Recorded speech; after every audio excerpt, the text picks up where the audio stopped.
प्रभामंडल द्वारा पढ़ा जाएगा। मनुष्य शरीर के अंदर कोई दिव्य चेतन ऊर्जा विद्यमान है जिसकी विद्युत चुंबकीय तरंगें सतत बाहर विकिरित होती रहती है। इसमें चुंबकत्व तथा विद्युत के कुछ गुण विद्यमान होने पर भी यह स्वयं न तो विद्युत है और न चुंबकत्व। तीक्ष्ण रंगों व किरणों के रूप में इसे देखा और ताप के रूप में अंकित किया जा सकता है। सामान्यतः जीवधारियों के शरीर से 2 से 8 इंच बाहर तक इस ऊर्जा का प्रसार होता है। वैज्ञानिकों ने प्राणियों के इस प्रभा विकिरण को बायोफ्लक्स नाम दिया है। उनके अनुसार मनुष्य की स्थिति में यह आयु, स्वास्थ्य, थकावट, मूड एवं भावनाओं के अनुरूप परिवर्तित होता रहता है। योगाभ्यास द्वारा इसे उभारा और शरीर से बाहर निकाला जा सकता है एवं जीवधारियों तथा मनुष्य को इससे प्रभावित प्रेरित किया जा सकता है। इतना ही नहीं, वृक्ष, वनस्पतियों तथा जड़ पदार्थों में भी इसके द्वारा प्रभाव उत्पन्न किया जा सकता है। एकाग्रता के माध्यम से इसे दूर तक संप्रेषित किया जा सकना भी संभव है। मात्र मानवीय काया में ही नहीं, अन्य प्राणियों व वनस्पतियों में भी प्रभा विकिरण को जांचा परखा गया है और पाया गया है कि प्रत्येक प्रजाति के हर सदस्य तथा हर सदस्य के विभिन्न अंग अवयवों का अपना अलग और स्पष्ट तेजोवलय होता है। इस संदर्भ में मूर्धन्य वैज्ञानिक डॉक्टर थेल्मा मॉस ने अनेक प्रयोग परीक्षण किए तथा जीवित प्राणियों एवं वनस्पतियों के किरलियन तथा आर्गन विधि द्वारा फोटोग्राफ लिए। उनके अनुसार प्राणियों की दीप्तिशीलता प्रवर्तित होती रहती है।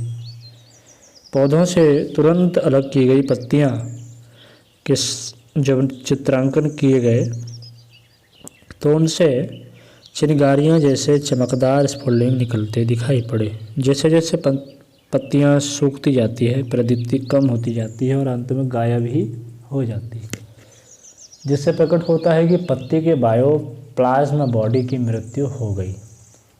हरी पत्ती के कुछ अंश काटकर चित्र देख लेने पर भी पत्ती के छाया चित्र का पूर्ण तेजोवलय अंकित हो जाता है। मनुष्य शरीर के किसी अंग अवयव के कट जाने पर उसमें समाहित चेतना नष्ट नहीं होती, वरन अपना रूप, रंग और आकार बनाए रखती है। इस तथ्य की पुष्टि जैव भौतिक विज्ञानी विक्टर एडामेनको तथा जॉन ह्यूबेचर ने अपने अनुसंधानों के आधार पर की है। उनके अनुसार कटे हुए भाग का किरलियन विधि से छाया चित्र लेने पर शेष शरीर के साथ उस अंग का भी प्रभामंडल आ जाता है।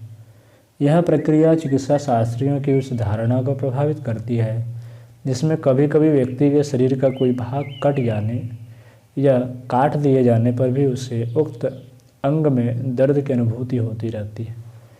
चिकित्सा क्षेत्र में इसे फैंटम लिम्ब पेन कहा जाता है। इन वैज्ञानिकों का कहना है कि वस्तुतः उस अंग के प्लाज्मा बॉडी का मरण नहीं होता, वरन संपूर्ण काया के चेतन शरीर के साथ उसकी एक रूपता सदैव बनी रहती है, जिससे रोगी को फैंटम पेन का अनुभव होता रहता है। एडामेनको के अनुसार मनुष्य में भावनात्मक, उत्तेजनात्मक तथा सम्मोहन जैसी विभिन्न चेतना स्तरों के साथ किरलियन फोटो में भी नाटकीय परिवर्तन आते रहते हैं।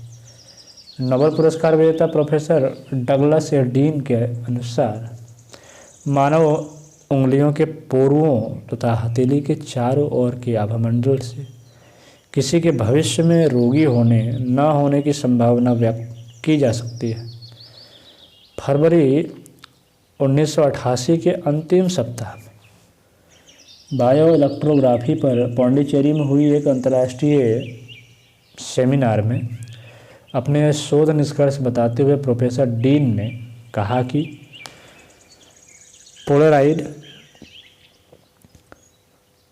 इंस्टॉल्ड फिल्म एवं बायोइलेक्ट्रोग्राफी की मदद से मात्र 2 मिनट में प्रभामंडल का मापन वह रोग का निदान कर पाने में वे सफल हुए।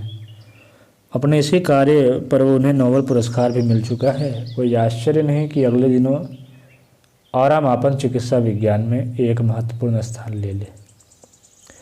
वस्तुतः अब इस विधा का उपयोग चिकित्सा विज्ञान में विभिन्न रोगों के निदान के रूप में किया भी जाने लगा है।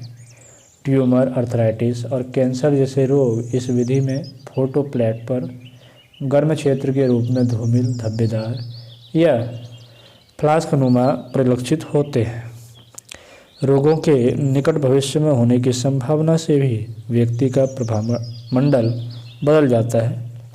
इस आधार पर रोगों की पूर्व सूचना प्राप्त कर उनका पूर्व उपचार निदान भी किया जा सकता है। मद्रास यूनिवर्सिटी के चिकित्सा विज्ञानियों ने भी एक ऐसा कैमरा विकसित किया है जिसके द्वारा इस प्रकार की फोटोग्राफी ली जा सकती है। रोगी व्यक्तियों पर उन्होंने इस प्रकार के कई प्रयोग परीक्षण भी किए हैं। उनका कहना है कि स्वस्थ और अस्वस्थ व्यक्तियों के चेतना मंडल का आकार व रंग अलग अलग प्रकार का होता है। इस आधार पर शरीर के भीतर छिपे रोगों की जानकारी प्राप्त करने में भी उन्होंने सफलता पाई है। अब तक उन्होंने 1000 से अधिक व्यक्तियों के तेजोवलय के चित्र खींचे हैं और उनके आधार पर यह निष्कर्ष प्रस्तुत किया गया है कि प्रत्येक व्यक्ति का प्रभामंडल उनके विचार और व्यक्तित्व के अनुरूप होता है। सिद्ध पुरुषों, महामानवों की तुलना में सामान्य व्यक्तियों के प्रदीप्त मंडल क्षीण होते हैं। इसके अतिरिक्त संकल्पवान, चरित्रनिष्ठ, प्रभावशाली लोगों में यह अधिक दैदीप्यमान पाया गया है। शारीरिक एवं मानसिक रूप से स्वस्थ व्यक्तियों के प्रभामंडल चमकीले तथा स्पष्ट होते हैं, जबकि है जीवन जीने एवं दुश्चिंतन में डूबे रहने वालों में यह धुंधला होता है। डॉक्टर डेविड सिनकिन तथा टेड डॉन जैसे ख्याति प्राप्त वैज्ञानिक भी यही धारणा है कि आभामंडल की प्रदीप्ति और उज्ज्वलता मनुष्य की भावना और चेतना की उत्कृष्टता पर अवलंबित है। साधना, ध्यान, समाधि के समय साधकों का प्रदीप्त मंडल बहुत चमकीला एवं विस्तृत देखा जाता है। इसका कारण वैज्ञानिकों ने भावना, विचारणा एवं अंतःकरण की पवित्रता, उत्कृष्टता को माना है। यह सुनिश्चित है कि व्यक्तित्व की आभामंडल पर भारी छाप होती है। प्रायः यह जन्म जन्मांतरों के प्रयास, अभ्यास एवं संस्कारों के आधार पर विनिर्मित होता है, पर मनुष्य अपने स्वतंत्र चेतना का उपयोग करके इसे बदल तथा बढ़ा सकता है।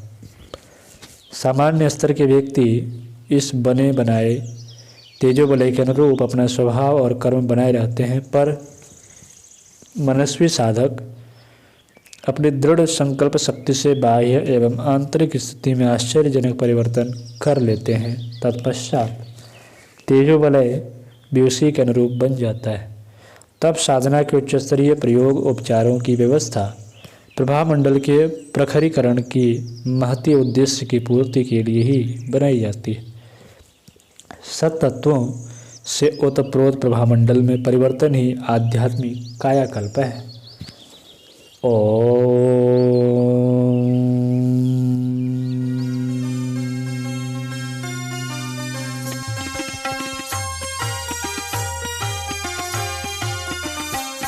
चलो गुरुदेव के सपने सजाने की शपथ ले लें।